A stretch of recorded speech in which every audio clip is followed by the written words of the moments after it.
Is your relationship full of snide comments or criticism or long periods of silence?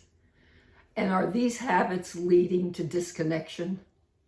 In this video, I'm going to give you the 6 serious signs of disconnection and then tell you how to turn that around, get back into contact, get back to feeling connected with more affection and more intimacy.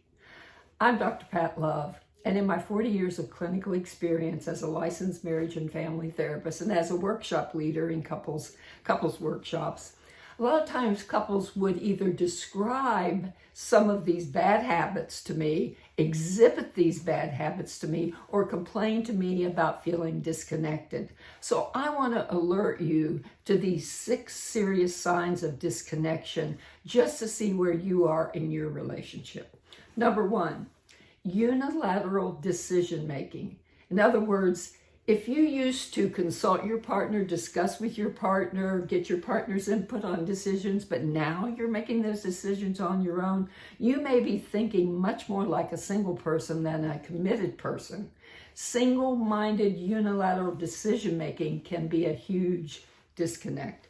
The second thing, are you having more fun with other people than you are with your partner? Now, there's nothing wrong with having more fun with your friends and family and other individuals.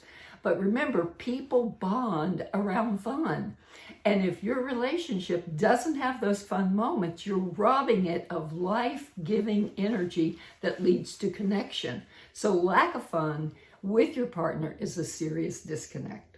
Number 3, has your talking been reduced to maintenance or meaningless comments? Did you empty the dishwasher? Yes. Will you be home at the same time tonight? Yes. Did you get the oil change? Yes. Just maintenance, which doesn't make you feel connected, it's not personal, doesn't touch your heart.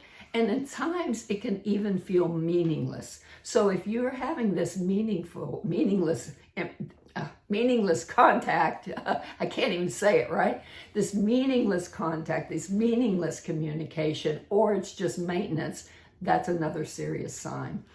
Here's one that a lot of people don't think about, and it's number 4, and it really is dangerous and it's serious. Having negative thoughts about your partner or your relationship, or your partner having negative thoughts about you or the relationship. The human brain has mirror neurons, which enable us to feel what other people are feeling, even if they're not saying any words. It is stressful to live with somebody who thinks negatively about you. It is depressing to be with someone that is seeing what you do wrong and not seeing what you do right.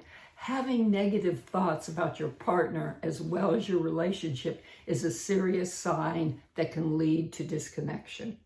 Number 5, a decrease in intimacy. This can mean having less sex, less emotional contact, less romantic touching, less affection, less nurturing, less looking with soft eyes at each other. If you start to see that decrease, that really is a serious sign that could lead to disconnection.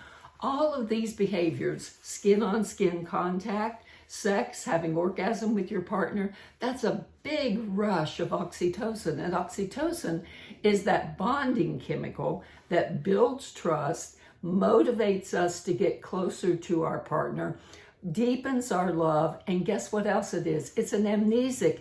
It makes us forget the hard times. It makes us forget the disappointments. So if you're having a decrease in intimacy, that is a big, serious sign that can lead to disconnection. The last, number 6, is you argue, but you don't make up. Now, arguing doesn't predict anything. Happy, stable couples argue. Some families love to argue. Some couples love to argue, but they don't let it build up into resentment. And they make up. They go right back to intimate connection. So if you're arguing, but you don't make up, what you're probably doing is storing resentment, which can seriously lead to disconnection. Those are the 6 serious signs. So here, what do we do about it? Here's how you turn it around. Imagine you're in a restaurant and you look over and you see this couple and you just know they're connected. What are they doing? They're showing extreme interest in each other. They've got one another's attention.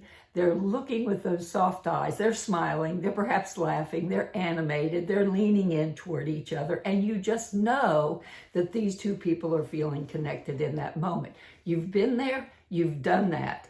And you can do it again. And you might say, well, I don't feel like it. I don't feel connected. So how can I do that? Because I don't feel connected.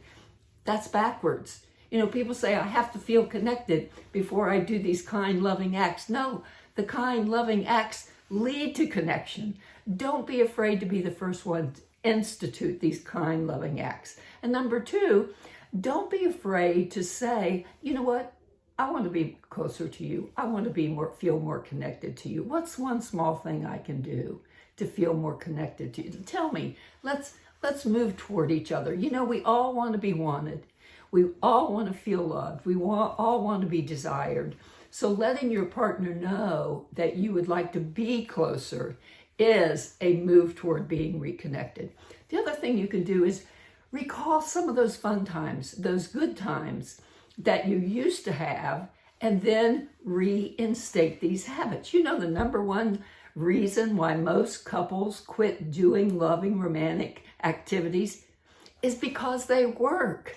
They do these romantic activities. Remember that time when we used to sit up on the hill behind the stadium and watch the game for free, and we had a blanket and we took a picnic? We do those romantic activities, and they work, and we feel good, and we feel connected, and then we think, well, we're connected. We don't need to do it anymore. No, it was those very activities that made you feel connected.